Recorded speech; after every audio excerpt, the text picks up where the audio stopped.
రాష్ట్రంలో వచ్చే 5 ఏళ్లలో 45,000 కోట్ల రూపాయల పెట్టుబడులకు సింగపూర్ ప్రభుత్వానికి చెందిన జిఐఎస్ తమసెక్ సంస్థతో ఒప్పందం చేసుకున్నామని విద్య, ఐటీ, ఎలక్ట్రానిక్స్ శాఖల మంత్రి నారా లోకేష్ తెలిపారు. సింగపూర్ ప్రభుత్వం సావరిన్ ఫండ్ ద్వారా ఆ పెట్టుబడులు పెడుతుందని అన్నారు. ఇది రాష్ట్ర యువతకు గుడ్ న్యూస్ అని ఆయన వ్యాఖ్యానించారు. పెట్టుబడుల సాధన, రాష్ట్ర బ్రాండ్ ఇమేజ్ పెంచడమే లక్ష్యంగా ఏపీ సీఎం చంద్రబాబు సారథ్యంలో 4 రోజుల పాటు సాగిన సింగపూర్ పర్యటన విజయవంతమైందని ఆయన పేర్కొన్నారు.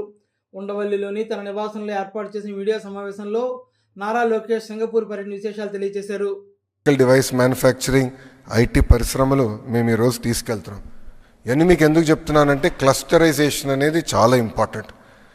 క్లస్టరైజేషన్ అవుతే కంపెనీలకి వర్టికల్, హారిజాంటల్ ఇంటిగ్రేషన్ అవుతుంది. అంటే వర్టికల్ అంటే మొత్తం end to end ecosystem build చేయొచ్చు. అంటే ఒక ఫోన్ తయారీ సంస్థ తీసుకుంటే కెమెరా మాడ్యూల్ లెన్స్ నుంచి బ్యాటరీ, హౌసింగ్, స్క్రీన్ అవన్నీ వర్టికల్గా తీసుకెళ్ళచ్చు. హారిజాంటల్గా వచ్చేగల ఇన్నోవేషన్, ప్రోటోటైపింగ్, కరికులం అంటే స్కిల్ డెవలప్మెంట్ ఇదంతా చేయగలుగుతాం. సో వర్టికల్, హారిజాంటల్ ఇంటిగ్రేషన్ కోసం పెద్ద ఎత్తున మేము ఈ క్లస్టరైజేషన్ని ముందలు తీసుకెళ్తున్నాం. చాలామంది నన్ను అడిగారు, కర్ణాటకకి బెంగళూరు ఉంది, తమిళనాడుకి చెన్నై ఉంది, ఆంధ్ర రాష్ట్రానికి ఏముందని. ఆనాడు నేను చెప్పాను చంద్రబాబు నాయుడు గారు మాకున్నారని. ఈరోజు చంద్రబాబు నాయుడు గారు ముఖ్యమంత్రి అయ్యారు కనుకనే మళ్ళీ పోయిన ఆంధ్ర రాష్ట్రం బ్రాండ్ ఈరోజు తిరిగి వచ్చింది.